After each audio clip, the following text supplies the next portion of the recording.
Of Ed Dame's predictions, an event that he called a shot across the bow, where the solar flare wouldn't actually hit the Earth, but it would be a major wake-up call for people on Earth that this could be a problem in the future.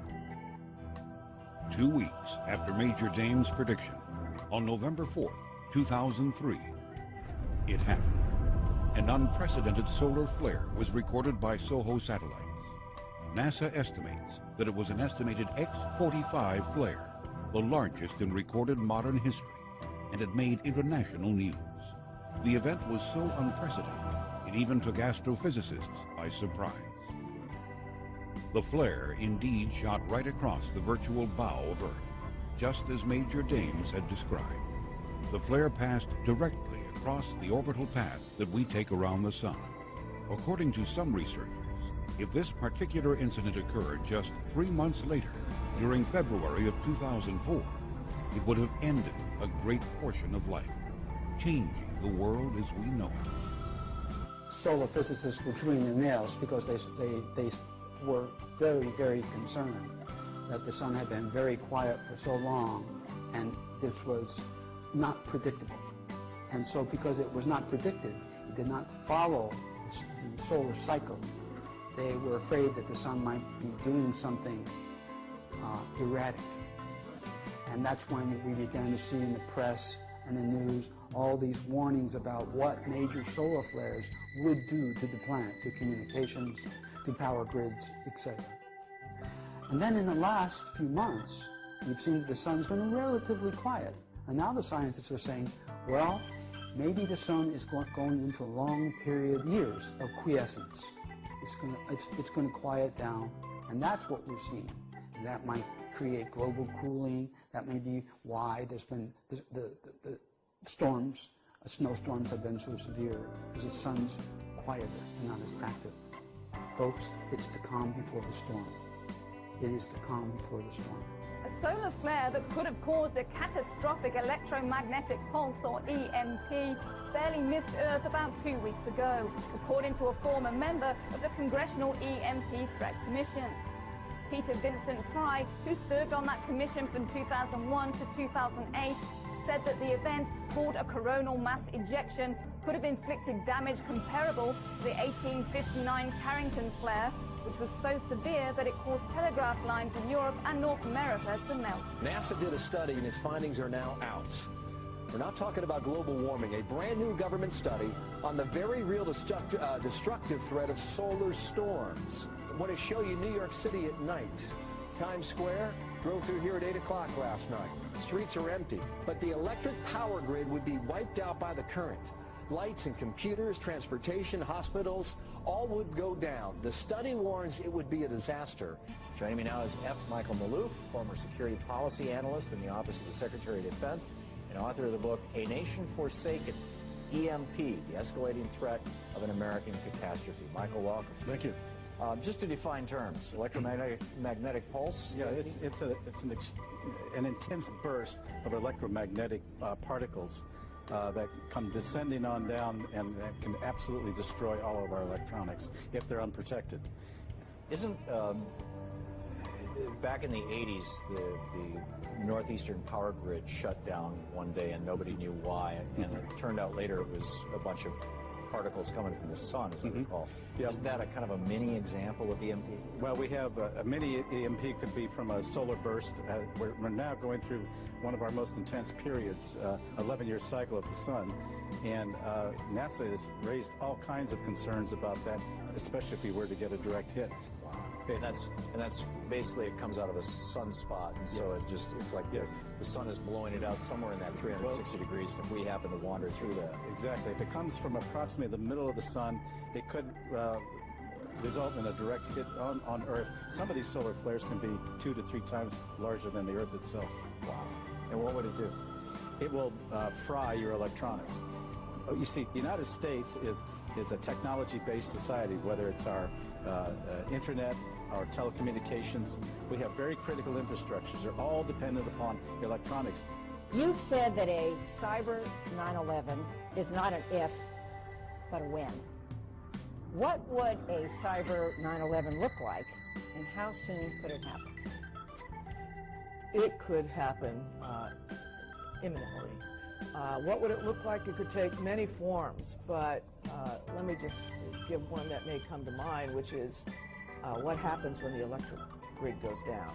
We saw that during Sandy, and you see how that impacts everything from the ability to heat homes, to the ability to pump gasoline, to the ability to have lighting at night, everything. So when we look at the nation's critical infrastructure and where it is vulnerable, one of the vulnerabilities is through the cyber and the network cyber world that we live in. So we have been, kind of trying to get this word out. The Secretary of Defense has, I have, the Attorney General has, the Chair of the Joint Chiefs has, saying, look, we shouldn't wait till there is a 9/11 in the cyber world. There are things we can and should be doing right now that, if not prevent, would mitigate the extent of damage that could be caused.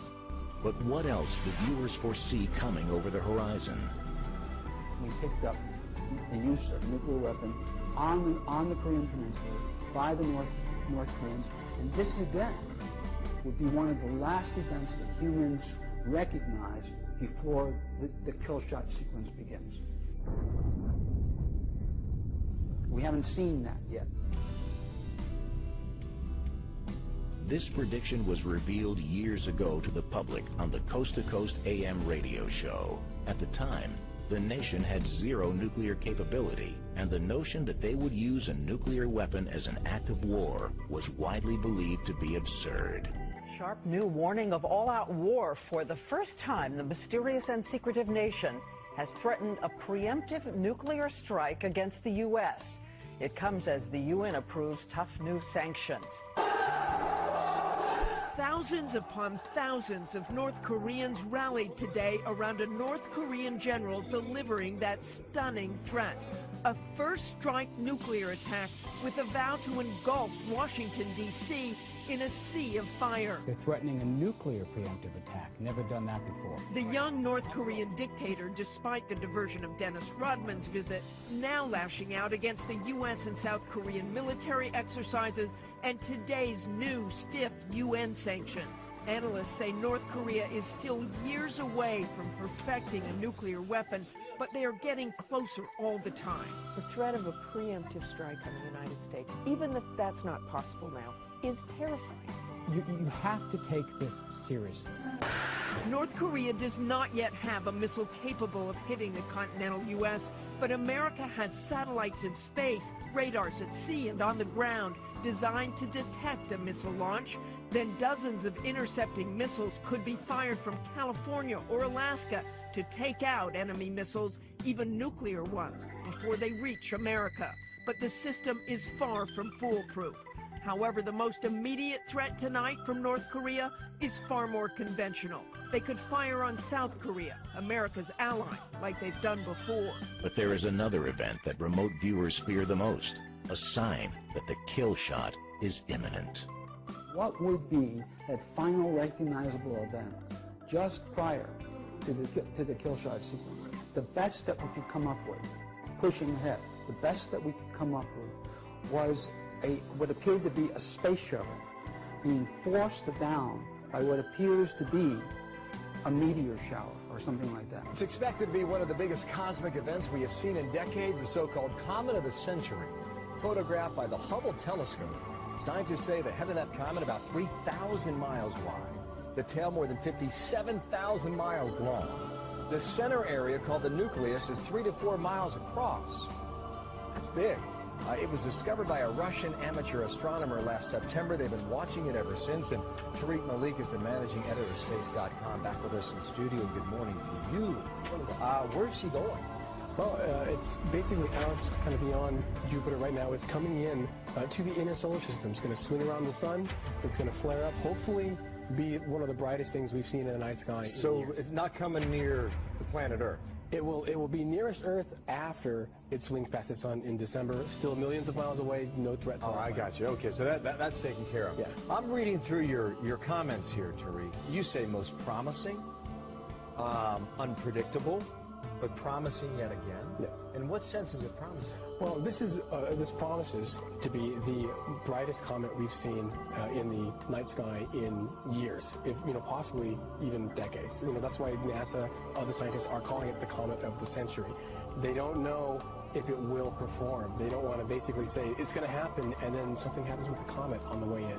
It breaks apart. It fizzles out. It burns up by the sun. That could happen. So if it survives that pass through the sun in November, then on Thanksgiving night, we could see something.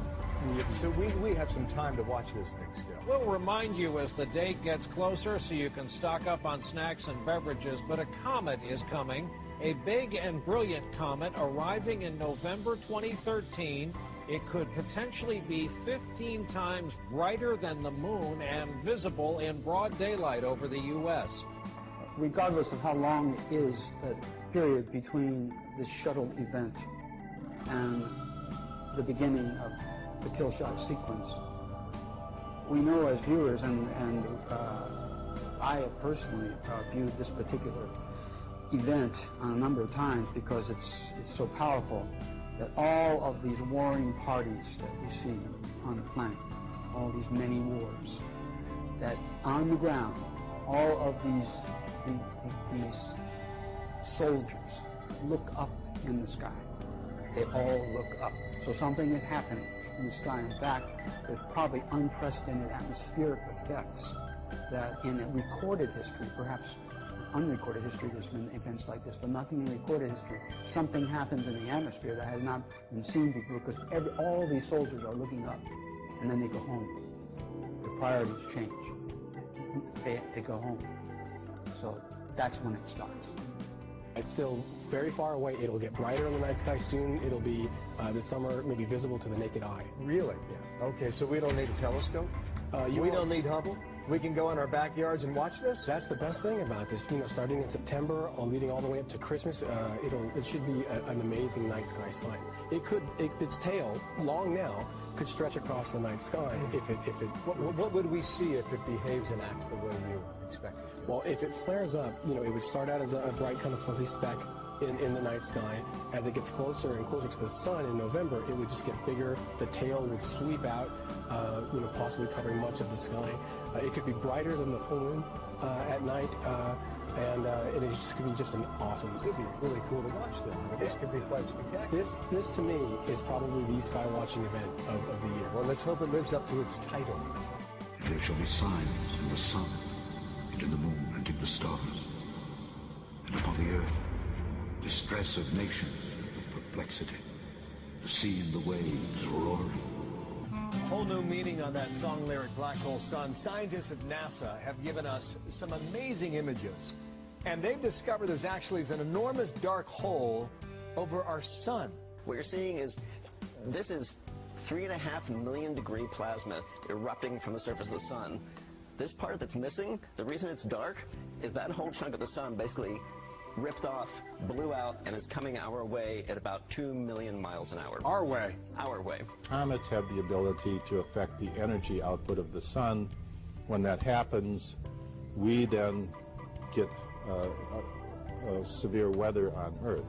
So there's many aspects to the effects that these large comets can have on the solar system and on planet Earth. But the bottom line is, comets are not dirty snowballs. They are a very energetic plasma interaction of an asteroidal rocky body with the solar electric field.